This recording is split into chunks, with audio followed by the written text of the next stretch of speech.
और अब जो मैं टेक्निक अपनाने जा रहा हूँ वो मुझे गोजो ने सिखाई है। और तब माहितो अपनी डोमेन को एक्सपैंड कर देता है। अब तक हमने देखा माहितो इटाडोरी को बहुत बुरी तरह मार रहा होता है, पर तभी टोडो उसे बचाने वहां आ जाता है और तब टोडो इटाडोरी को लड़ने के लिए मोटिवेट करता है और हम देखते हैं इटाडोरी मोटिवेट होकर लड़ने के लिए तैयार हो जाता है। और तब टोडो और इटाडोरी मिलकर माहितो को बहुत बुरी तरह मारने लगते हैं, पर उनके अटैक्स का माहितो पर कोई असर नहीं होता और इसी बीच टोडो ब्लैक फ्लैश को यूज करना भी सीख जाता है। और अब आगे यहाँ माहितो अपनी ट्रांसफॉर्म्ड ह्यूमन वाली टेक्निक को यूज करके उस अंडरग्राउंड टनल से बाहर आ जाता है और इटाडोरी से कहता है, तुम्हें थोड़ी और मेहनत करनी होगी इटाडोरी, क्योंकि ये हमारा एक दूसरे को कर्स करने का आखिरी चांस है। तब टोडो कहता है, रुको जरा, कहीं तुम मुझे भूल तो नहीं गए? और तब टोडो अपनी स्वैप वाली टेक्निक को यूज करके माहितो को पकड़ लेता है और तब इटाडोरी जैसे ही उसकी गर्दन पर हमला करने लगता है, हम देखते हैं माहितो अपनी गर्दन को अपने शरीर से अलग कर लेता है और अपनी सोल को मैनिपुलेट करके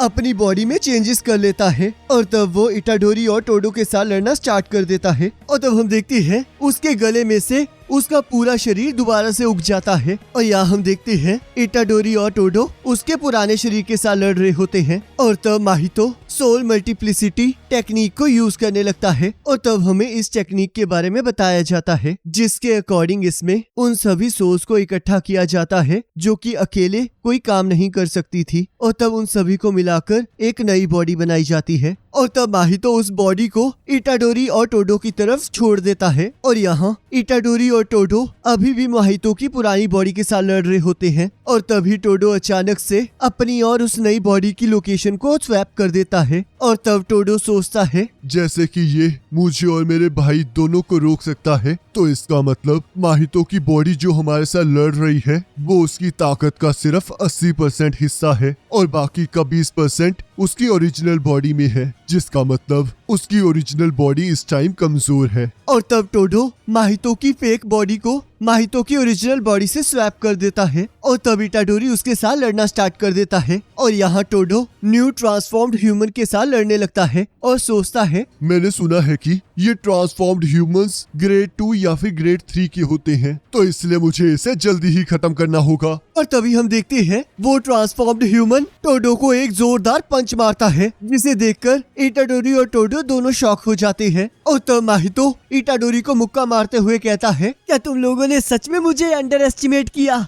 और दूसरी तरफ वो ट्रांसफॉर्म्ड ह्यूमन टोडो को एक जोरदार मुक्का मारता है, जिस वजह से टोडो दीवारों को चीरते हुए बिल्डिंग से बाहर जा गिरता है और तब जैसे ही वो ट्रांसफॉर्म्ड ह्यूमन दोबारा से टोडो पर हमला करने लगता है, तब टोडो एक हैंगर को उसकी तरफ फेंकता है और अपनी लोकेशन को उस हैंगर के साथ स्वैप कर लेता है और उस ट्रांसफॉर्म्ड ह्यूमन को मुक्का मारकर नीचे फेंक देता है और तब वो सोचता है, क्या ये मेरे एक ही वार में मर गया? और ये तो बहुत ज्यादा स्ट्रॉन्ग था, आखिरकार ये हुआ कैसे? पर रुको, शायद मुझे समझ आ गया है, उसने बहुत सारी सोल्स को इकट्ठा लाया होगा ताकि वो एक एक्सप्लोसिव पावर बना सके। और तब वो अपने पीछे वैसे ही दो ट्रांसफॉर्म्ड ह्यूमंस को देखता है और कहता है, मुझे माफ कर देना बेचारी आत्माओं। और यहाँ माहितो अपनी पुरानी बॉडी के साथ कंबाइन हो जाता है और कहता है, आखिरकार मैंने अब इसे उस गोरिल्ला से अलग कर ही लिया है। और तब वो इटाडोरी पर बहुत सारे ट्रांसफॉर्म्ड ह्यूमंस से हमला कर देता है, पर इटाडोरी उसके हमले से बच जाता है। पर वो सारे ट्रांसफॉर्म्ड ह्यूमंस इटाडोरी पर फिर भी हमला कर रहे होते हैं और इटाडोरी फिर भी अपने आप को किसी न किसी तरीके से बचा रहा होता है। तब इटाडोरी एक बोर्ड की मदद से एक ट्रांसफॉर्म ह्यूमन को मार देता है और बाकी ट्रांसफॉर्म्ड ह्यूमन से बचते हुए माहितो की तरफ बढ़ रहा होता है और जैसे ही वो माहितो पर हमला करता है, माहितो उसकी लात पकड़कर उसे दूर फेंक देता है और फिर से इटाडोरी के पीछे भाग जाता है। पर तभी वो देखता है टोडो उसके रास्ते में आ जाता है। तब टोडो कहता है, ऐसा लग रहा है जैसे कि तुम नहीं चाहते कि मैं तुम्हारे और इटाडोरी की लड़ाई में आऊं। तब माहितो सोचता है, तो इसका मतलब वो दोनों भी तुम्हें हराने के लिए काफी नहीं थे। ये तो सच में बहुत ज्यादा तंग कर रहा है, और अगर मैंने अपनी डोमेन को एक्टिवेट किया तो सुकूना बाहर आ जाएगा और मुझे मार डालेगा। पर अगर मैं कोई बैरियर टेक्निक भी यूज करूं तब भी वो बहुत कॉम्प्लेक्स है, और अगर वैसे भी मैं टोडो को कैद करके इटाडोरी को बाहर रहने दूंगा तो इटाडोरी फिर से पिछली बार की तरह उस बैरियर को तोड़कर अंदर आ जाएगा। तो मुझे क्या करना चाहिए? और अब जो मैं टेक्निक अपनाने जा रहा हूँ वो मुझे गोजो ने सिखाई है। और तब माहितो अपनी डोमेन को एक्सपैंड कर देता है और टोडो सोचता है। ये तो बहुत बड़ा दांव चल रहा है। तब माहितो सोचता है, चलो फिर गोजो की तरह 0.2 सेकंड्स के लिए अपनी डोमेन को एक्टिवेट करे। और तब टोडो अपने आसपास एक सिंपल डोमेन बना लेता है ताकि वो अपने आप को माहितो की डोमेन से बचा सके। और ये सिंपल डोमेन उसे यूकी ने सिखाई थी। और यहाँ इटाडोरी माहितो के डोमेन के एक्टिवेट होने से पहले उसको एक्सरसाइज करने के लिए उसकी तरफ भागने लगता है। और तब हमें बताया जाता है कि माहितो ने इटाडोरी के वहाँ तक पहुँचने से पहले ही अपनी टेक्निक को एक्टिवेट कर लिया है। और वो ये सब कुछ इतनी जल्दी इसलिए कर पाया है क्योंकि उसने अपनी इनर डोमेन को और अपनी टेक्निक एक्टिवेशन को कंबाइन कर दिया था। और अब जब उसने ब्लैक फ्लैश को एक्सपीरियंस कर लिया है तो अब उसने अपनी अवेकेंड स्टेट को एक्टिवेट कर लिया है। और तब यहाँ माहितो सकुना के पास पहुंच जाता है और कहता है, क्या मैं सही सलामत पास कर गया सकुना? मुझे पूरा यकीन है कि तुमने इटाडोरी और अपने बीच में एक बैरियर सेट जरूर किया होगा, पर मैं कुछ नहीं होने दूंगा और मैं तुम्हारे स्विच करने से पहले ही उसे मार डालूंगा। तो इसलिए यहाँ पर रहकर ध्यान से देखो। और तब हम देखते हैं माहितो की डोमेन की वजह से टोडो का हाथ मैनिपुलेट होने लगता है, पर टोडो उसे काट देता है। और तब जैसे ही वो कटा हुआ हाथ फटता है, उसके टुकड़े टोडो पर हमला कर देते हैं जिससे कि उसे चोट आती है। और तब जैसे इस वजह से इटाडोरी का ध्यान भटकता है, माहितो उस पर हमला कर देता है। और तब अचानक से माहितो टोडो के पास पहुंच जाता है और कहता है, क्या हुआ? मैंने तो तुम्हारे लिए इसे और भी ज्यादा खूबसूरत बना दिया है। और तब हमें बताया जाता है डोमेन एक्सपेंशन के बाद जो टेक्निक बॉडी के साथ अटैच होती है उसे यूज करना मुश्किल हो जाता है। और ये बात माहितो को तब महसूस हुई थी जब वो सातो जाकुरा हाई स्कूल से बचकर भागा था। और तभी हम देखते हैं माहितो ब्लैक फ्लैश से टोडो पर हमला कर देता है, पर टोडो अपनी सारी कर्स एनर्जी को अपने पेट पर फोकस करके खुद को ब्लैक फ्लैश के हमले से कुछ हद तक बचा लेता है और उसके मुंह से बहुत सारा खून निकलता है। तब माहितो सोचता है, चाहे इसने अभी अपने आप को बचा लिया हो, पर मेरी टेक्निक पहले ही रिकवर कर चुकी है और इस टाइम तो ये क्लैप भी नहीं कर सकता। तो इसका मतलब ये है कि मैं इस टाइम इसे पक्का मार सकता हूँ।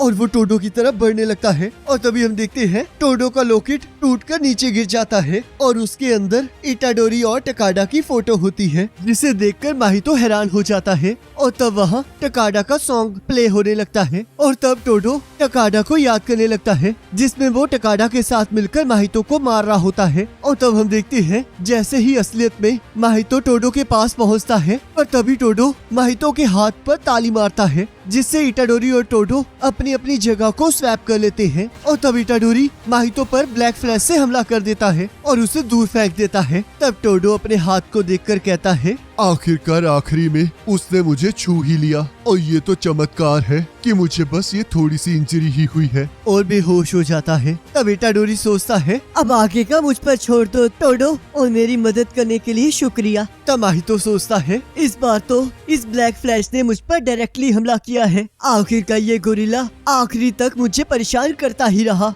और अब मुझे अपने सोल की गहराई समझ आ गई है और अब तो मैं उसकी ट्रू फॉर्म भी जान गया हूँ। और तब माहितो अपनी टेक्निक से इवॉल्व हो जाता है और कहता है, instant spirit body of distorted killing Itadori. अब मुझे हैप्पी बर्थडे कहने का टाइम आ चुका है। तब इटाडोरी सोचता है, इसने अब तक जितने भी ट्रांसफॉर्मेशन किए हैं ये उससे बिल्कुल अलग है। आखिरकार इसमें डिफरेंस क्या है? तब माहितो कहता है, ब्लैक फ्लैश को एक्सपीरियंस करने के बाद आखिरकार मुझे अपनी ट्रू सोल के बारे में समझ आ ही गया। तब इटाडोरी कहता है, मुझे नहीं लगा था कि तुम किसी ऐसे टाइप के हो जिसे लाइफ में कोई पर्पस चाहिए। तब माहितो हंसते हुए कहता है, सही कहा, और मैंने तो अभी स्टार्ट ही किया है, क्योंकि तुम्हें मारने के बाद मैं इस दुनिया में पूरी तरह से जन्म लूंगा। और तब वो दोनों एक दूसरे की तरफ भागने लगते हैं और जैसे ही इटाडोरी उस पर लात मारता है, हम देखते हैं माहितो उसकी लात को रोक लेता है और उस पर हमला कर देता है, और इटाडोरी भी उसके हमले को रोक देता है और तब वो दोनों लड़ना स्टार्ट कर देते हैं। और तब इटाडोरी जैसे ही उसे मुक्का मारता है, उसे एहसास होता है कि माहितो की बॉडी पहले से भी ज्यादा हार्ड हो चुकी है। और तब माहितो जैसे ही उस पर हमला करता है, हम देखते हैं इटाडोरी उसके हमले को रोक लेता है और तभी माहितो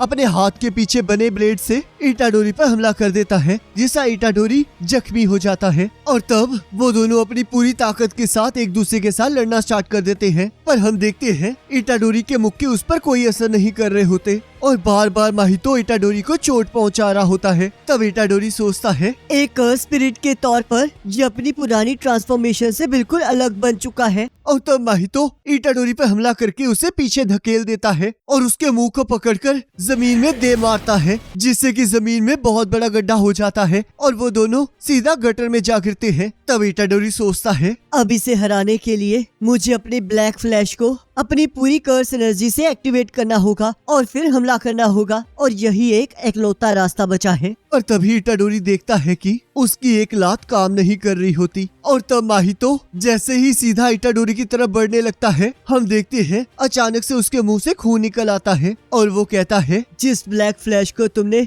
मेरी डोमेन एक्सपेंशन खत्म होने के बाद मारा था, वो अटैक अभी भी अपना असर दिखा रहा है। और तब इटाडोरी अपनी लात को हिलाने की कोशिश कर रहा होता है और तब माहितो कहता है लगता है हम दोनों के पास अभी भी बहुत सारी जीवन शक्ति बची है। और तब माहितो इटाडोरी पर पानी उछालकर उस पर हमला कर देता है और दूसरी तरफ इटाडोरी अपनी कर्स एनर्जी को इकट्ठा करके उसके हमले को डॉज कर लेता है। और जैसे ही उस पर अपनी ब्लैक फ्लैश से हमला करने लगता है, हम देखते हैं माहितो उससे बचकर भागने लगता है। तब माहितो सोचता है कोई भी लगातार ब्लैक फ्लैश को इस्तेमाल नहीं कर सकता, और अभी का इटाडोरी किसी को भी ये फील करवा सकता है कि वो इसका इस्तेमाल कभी भी कर सकता है। और तब हम देखते हैं माहितो और इटाडोरी जैसे एक दूसरे पर हमला करने लगते हैं। माहितो अपनी आधी बॉडी को अपनी पुरानी बॉडी में ट्रांसफॉर्म कर लेता है और उसके आसपास एक प्रोटेक्टिव लेयर बना लेता है, जिससे इटाडोरी के हमले का उस पर कोई असर नहीं होता। और जैसे ही माहितो अपने मुक्के से इटाडोरी पर हमला करने लगता है, हम देखते हैं उसके ऊपर इटाडोरी के पुराने मुक्के का असर हो जाता है। तब माहितो सोचता है क्या इसने टाइम डिले वाली टेक्निक को यूज किया है, जिसमें इसके मुक्के का असर थोड़ी देर बाद होता है। और गाइस, यहाँ पर जोन सी टेक्निक इटाडोरी ने यूज की है उसका नाम डाइवर्जन फिस्ट है, जिसे हमने सीजन 1 में देखा था। और ये टेक्निक इटाडोरी की एक बैड हैबिट थी जिसे टोडो ने ठीक किया था।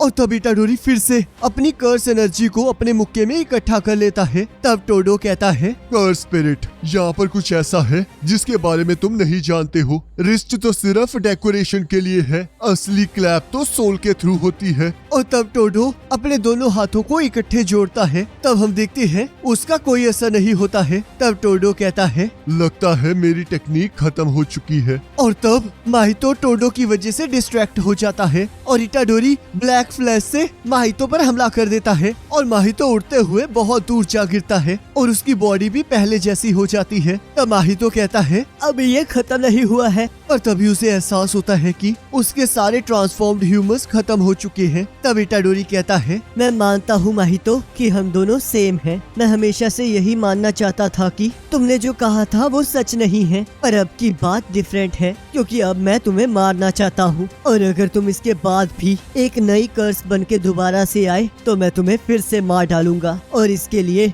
मुझे किसी भी तरह के कोई रीजन की जरूरत नहीं है। और शायद मेरी मौत के 100 साल बाद लोगों को शायद ये समझ आ जाएगा कि मैंने ये क्यों किया था। मेरे हिसाब से मैं वो चीज बनूंगा जो कि बहुत ज्यादा ग्रेट थिंग्स को करने का जरिया बनेगा, और मैं ऐसे ही कर्सेस को मारता रहूंगा, और यही एक मिशन है जिसे मैं हमेशा निभाता रहूंगा। और तब माहितो इटाडोरी से बच के भागने लगता है और इटाडोरी शांति से उसका पीछा कर रहा होता है। और तभी माहितो का पैर टूट जाता है और वो नीचे गिर जाता है और इटाडोरी उसके पास आ जाता है, जिससे माहितो घबरा जाता है और एक छोटे बच्चे की तरह रोने लगता है और इटाडोरी पर मिट्टी फेंकने लगता है। और तब इटाडोरी उसे लात मारकर दूर फेंक देता है। और तभी हम देखते हैं केंजेकू वहाँ आ जाता है और कहता है क्या तुम चाहते हो कि मैं तुम्हें बचाऊं माहितो? गाइस, आज का एपिसोड क्या ही था। लास्ट में आते आते इटाडोरी इतना ज्यादा डार्क हो गया कि यार मैं भी देख रहा हूँ कि यार इटाडोरी है, ये बंदे की तो पूरी पर्सनैलिटी ही चेंज हो गई। और पहली बार हमने माहितो को डरते हुए देखा।